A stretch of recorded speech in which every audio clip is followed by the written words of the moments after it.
Good morning, everyone. Once again, we are going to be doing a study, and I'm sorry for not having put the sources there, but a lot of the material that we used is on a book that is going to be coming out soon in English called Life, Challenges and Solutions, and it's by Divaldo Franco. He channeled it, and the spirit author is Joanna De Angelis.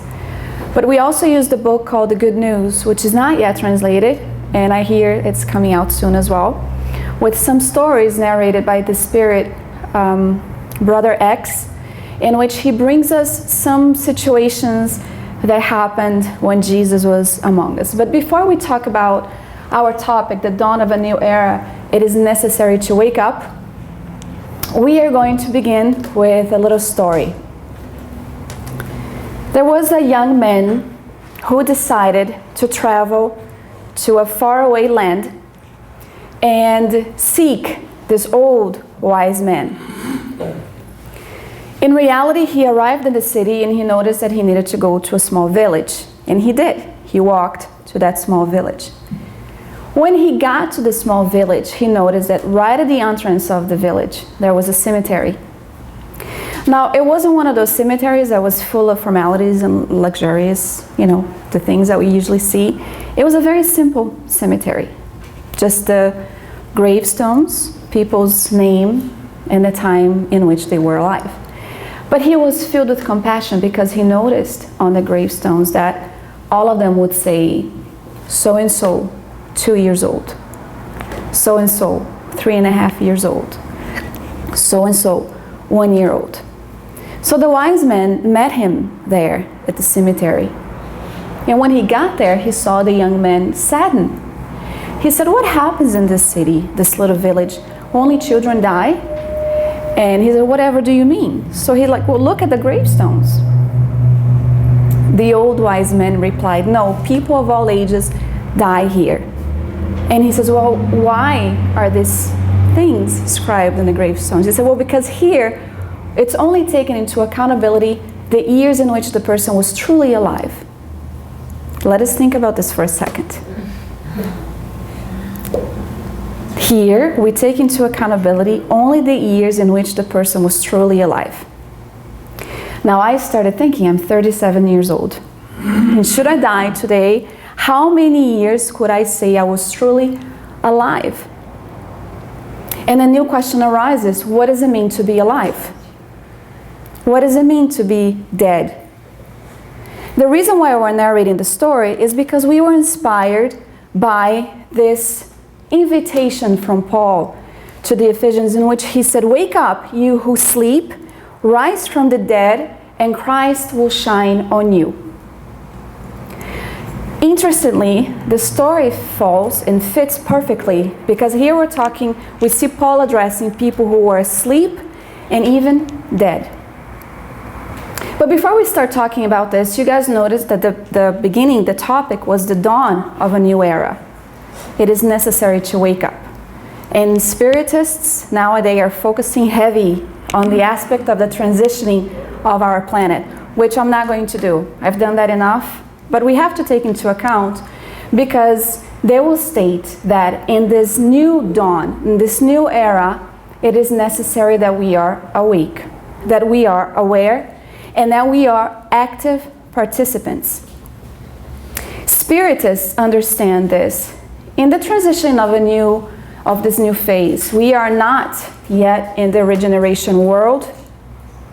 According to Dr. Bezerra de Menezes, the spirit guide, he states that after midnight, we only find ourselves after the first minute, after midnight. And the issue at hand is what Paul would talk about, people being asleep.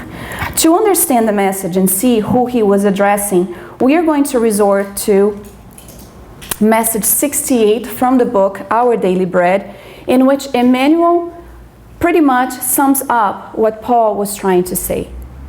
He states, "A large number of both old followers and newcomers to Christian circles claim to have a very hard time understanding and applying the teachings of Jesus. Some find the text to be obscure, while others persist in literary squabbles," and I added the word disputes. They get upset, they protest, and reject the divine bread which is needed by the human envelope in order to remain on the earth. This is how he begins the message. He continues, nevertheless, these friends are not even aware that this is happening. They remain asleep, victims of the paralysis of their higher faculties. Significant, sanctifying divine invitations usually pass them by without being noticed. So the other day we were in our study group and a question came up about this. Aren't we guided by the good spirits? Are we simply thrown here in a planet of transition, of trials and expiation, going through all the hardships, and we don't have any guidance, any warning? According to Emmanuel, we do. We have all of this thrown at us, but we are paralyzed, asleep. He continues, distracted disciples see them as sacred events worthy of praise, but they soon forget all about them.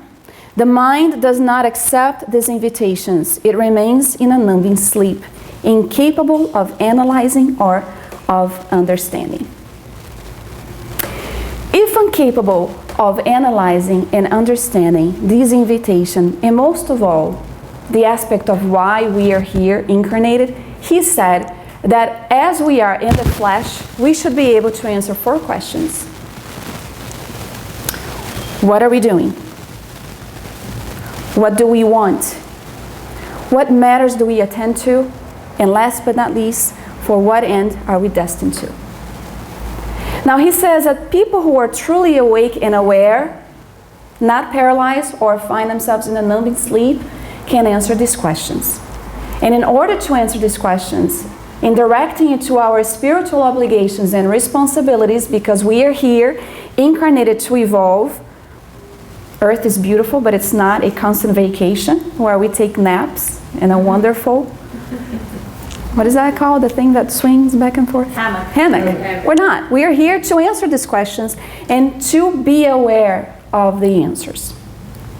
A lot of people, he will say, are not able to answer these questions. I ask you, could you answer them today? You don't need to raise your hands. Because I started analyzing it myself. Do I know what I am doing? What is it that I want? Do I know why I want the things I do? Am I aware of the things that I already have that offer me an opportunity for spiritual growth?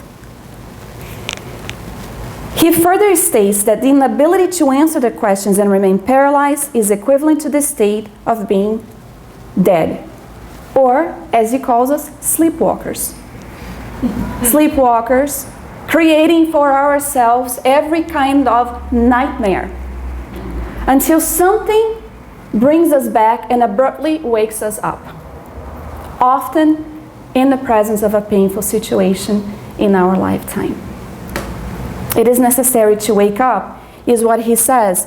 Shaken up by the incessant currents of the river of life, they, men and women, spin around in a whirlpool of events, blind, asleep, and half dead, until they awaken and get up through their own effort so that Christ may shine on them.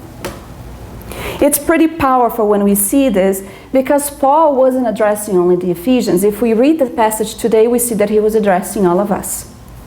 Because sometimes we find ourselves asleep, unaware, sleepwalking, going through the circumstances of life, being unaware of what they're trying to teach us, what the circumstances are. And the scenario that he painted, I have found myself in that river, kind of whirling around, swimming against the currents, not realizing which direction to go until you're basically exhausted. Exhausted. It will come back? Yeah. Good. He says that it's as if we are in hibernation, unaware of our immortality and the qualities that we bring within ourselves. And I added that we like to hit the snooze button often. 5 more minutes. For the spiritist, that means I'll do it in the next reincarnation. The 5 more minutes snooze button hitting is an action of leaving it to the next life, because we know we're going to have it. But that's a position of somebody who is truly asleep. We go on, and we're going to bring now Joanna De Angelis, who addresses the very same issue in the book Life, Challenges and Solutions. hold on, this thing here. She states that humankind in general lives in a sleep state, lethargy, and that is why people suffer the worst sickness possible. Ignorance of themselves, their destiny, and the meaning of their existence. She says that's the worst ill that we can find ourselves in. Ignorance of ourselves, being unaware of ourselves, destiny, and the meaning of our existence. She states that while we are comfortable in this position, which is pretty normal considering we are evolving, spiritually speaking, we almost do anything or nothing to change the situation that affects our society and affects ourselves as well. Which is why she says that this is the worst sickness possible, because what I do not only affects the indifference to myself and to my reality and to my existence, I affect society as well. So we see a sick society because it's made up of human beings who act the very same way, being unaware. She continues in the very same book. The moment inevitably arrives when individuals are induced to either awaken or remain dead to reality. In order to awaken from their heavy sleep, they must make every effort possible to break the chains of self-pity and unhappiness, self-depreciation and self-disrespect. Now let us imagine a few people, figures in our humanity that we admire. What would have happened to Mary of Magdalene after she was awakened by the light of truth if she stayed immobilized and paralyzed, feeling sorry for herself about the mistakes that she made? Being in a position of having self-pity, of having self-depreciation, of being unaware of their true worth as divine beings who are in a constant path of progress. What would have happened to Paul of Tarsus? Paul of Tarsus, in the most awake moment of his existence, questioned, "Lord, what will you have me do? What do you want from me?" It's a pretty alert question, ready to embrace what it is that the Christ was appointing him to do. Now let's say that he stayed behind thinking about all the wrongs and murdering Stephen. If you read the book, you know what I'm talking about. If you don't, go get the book. It's a pretty amazing book. So this is what she's talking about. She says that when we wake up, it is necessary that we don't fall into this type of reality here. That we break free from everything that holds us back as human beings, aware that they are a work in progress. One of the things that she reminds us is that through the course of our existence, if we think about from the moment we were created, simple and unaware, as we gained this awareness, she says it's normal that we find ourselves wishing to stay asleep because it's what we have known longer.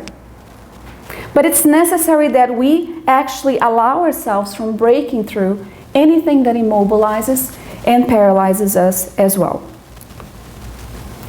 This is why we repeat the sentence that Paul brought us here today. Because one of the things that Paul was talking about as far as being dead is concerned is that if we are reincarnated, which we are, and those who are getting ready to reincarnate, and we are not aware of our reality, we are pretty much throwing away opportunities of growth. So we are alive, but we're not living, we're dead. We are in reality wasting an educational, enlightening, and therapeutic enriching opportunity of an existence. Now we know that nobody is going to waste an entire incarnation because we learn a lot. But a lot of people choose to spend the majority of their lives asleep. They're in that cemetery, 2 years old, 3.5 years old, the amount of life that they actually lived. She goes on to say that if we pay attention to the dialogues that we find in the Gospel of Jesus, every dialogue he had was talking about waking up people who were asleep, either physically, emotionally, spiritually, or intellectually. And she tells us to pay attention to what happened with Peter. Remember when Peter denied Christ 3 times? And he was warned of that? And he acted the way I would have acted. Offended. How could you say that? I love you. But he used a rooster, a bird that makes noise to wake up people, as the example. When the rooster clocks, you will have denied me 3 times. Here's what we see. The dialogue that we find in Matthew chapter 26, verse 34. Truly I tell you, this very night before the rooster crows, you will disown me 3 times. Now Jesus already knew what Peter was going to do. Although Peter did not know, he knew that the moment of bestowing testimony for following him, at that very moment, Peter wasn't going to do. And when indeed it happened, Peter realized that he wasn't psychologically mature to handle that situation that was calling upon him in that very moment, the existential moment of his life.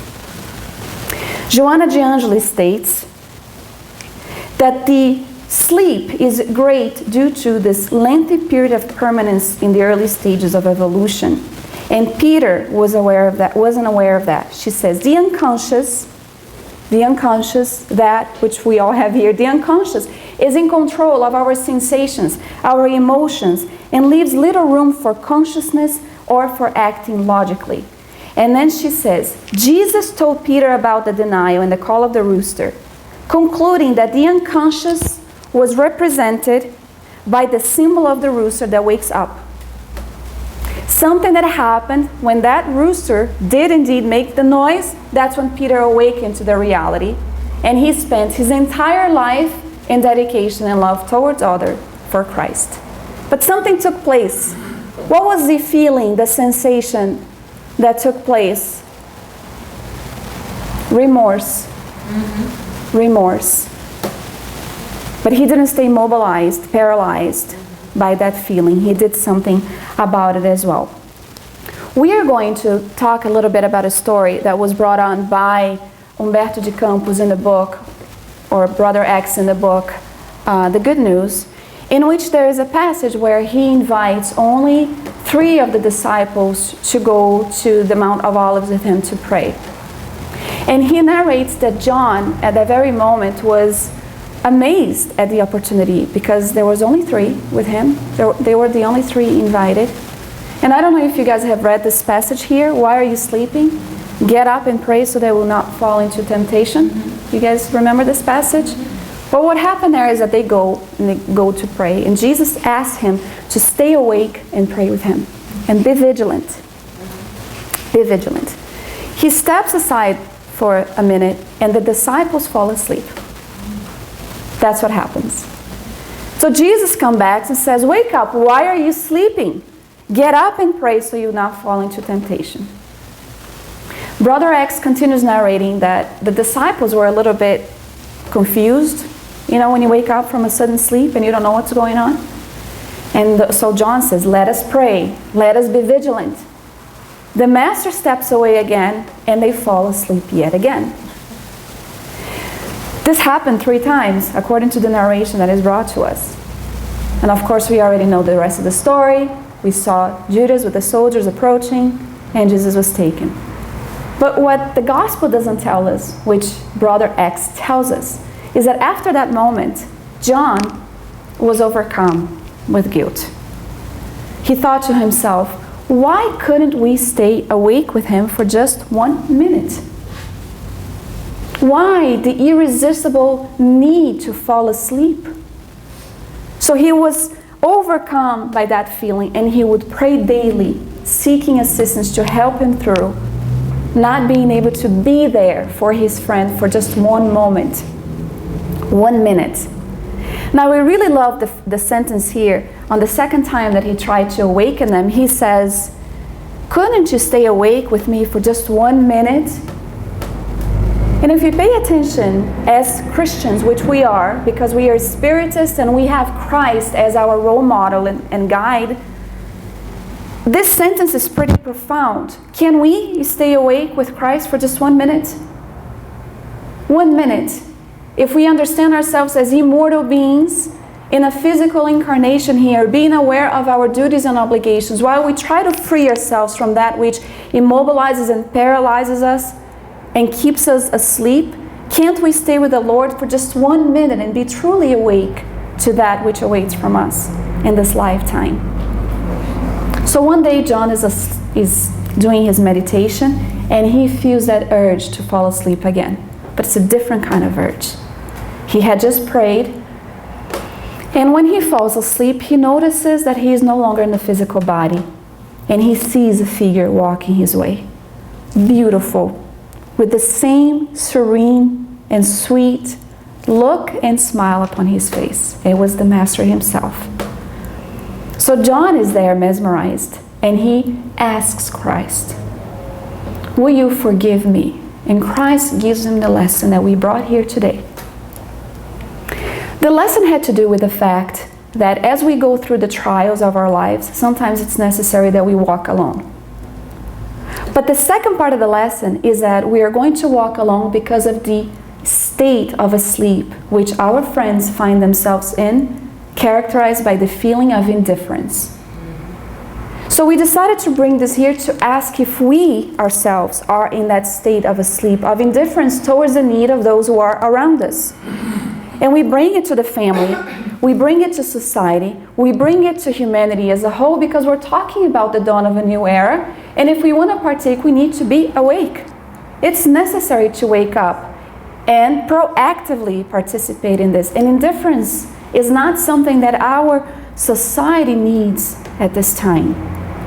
We have had a major historical event take place over the week. And we are not here to promote or applaud or talk about political situations or talk about human rights.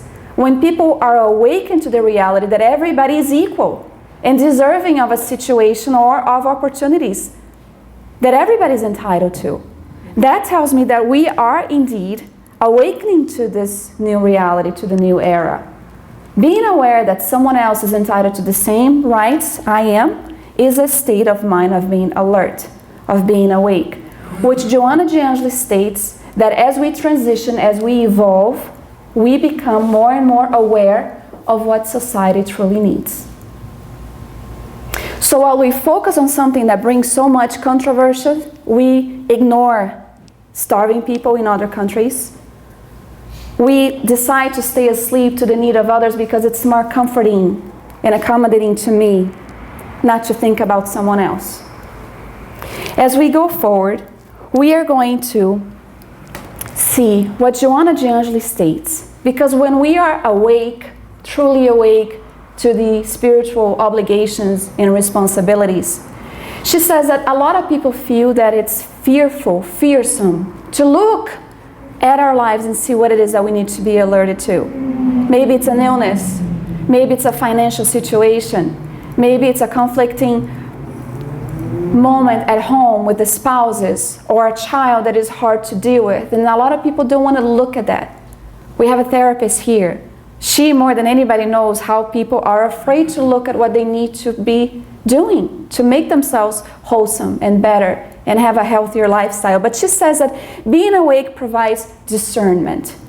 We are able to discern between situations that are going to be good for us or situations which are going to create nightmares, and situations where life is going to abruptly wake us up to our reality and to our obligations. She says that being awake allows for deeper understanding. And not just that, it provides serenity to deal with adversities.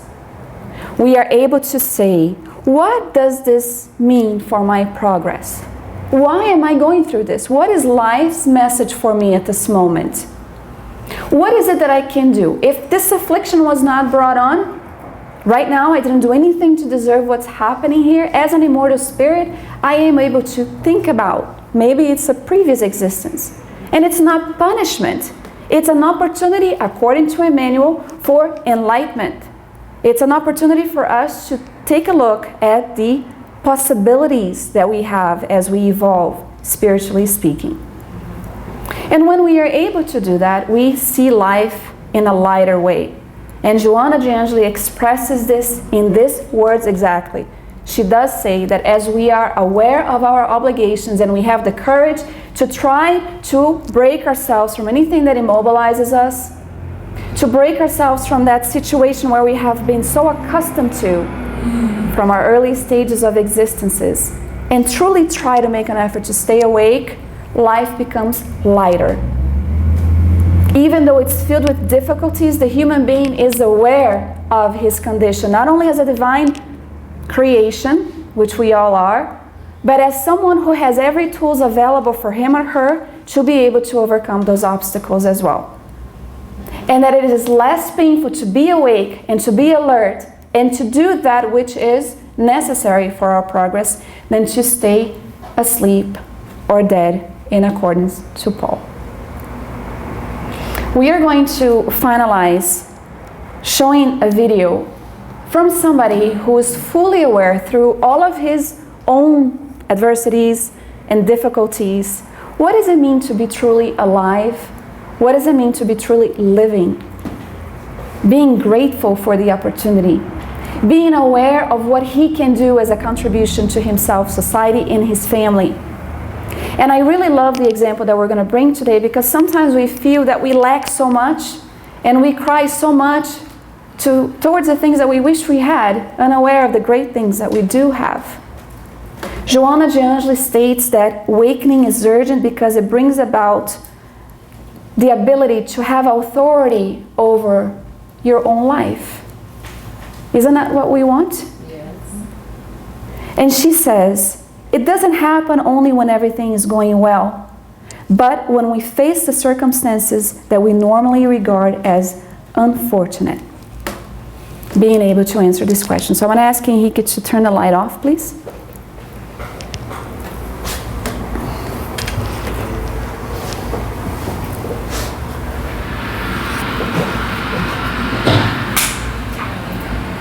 Almost ready!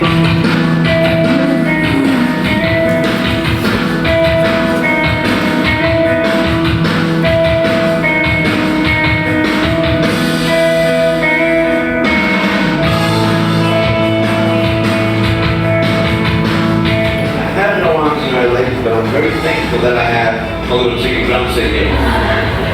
People freak out when they see me for the first time. It's so cool. I was at a water slide all by myself. Everyone obviously at the bottom of the slide is waiting for other people to come down. And here I come, they're freaking out. They're like, you know, and I was so tempted to look at myself and go, what happened? You know?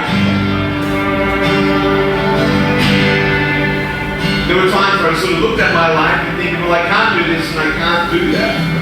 And you keep on concentrating on the things that you wish you had or the things that you wish you didn't have. And you sort of forget what you do have. And there's no point, I believe, in my life where I wish I had arms legs, I wish I had arms legs, I wish I had arms legs, I wish I had help. And what I've seen in life are just a couple of key principles. The first thing that I've seen is to be thankful. It's hard to be thankful, man. I tell you, when I was 8 years old, I sort of summed up my life and thought, I'm never going to get married. I'm not going to have a job. I'm not going to have a life of purpose. I'm not a husband. Am I going to be trying to involve my wife's hand? It's a lie to think that you're not good enough. It's a lie to think that you're not worth anything.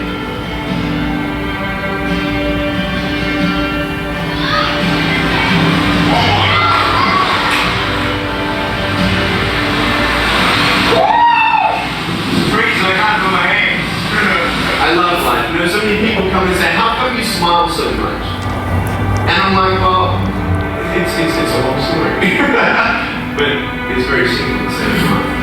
You see, it's very hard to smile sometimes in life. There are things that happen that you don't know and you don't understand, and you don't know if you're going to get through it.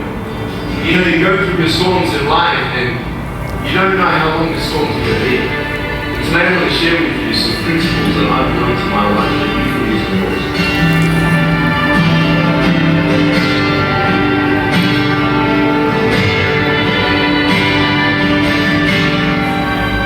Being patient is beautiful. I tell you, it's a hard state. But I realize I may not have hands to hold my wife's hand. But when the time comes, I'll be able to hold it hard. I don't need hands to hold it hard. You know, it is scary tonight how many girls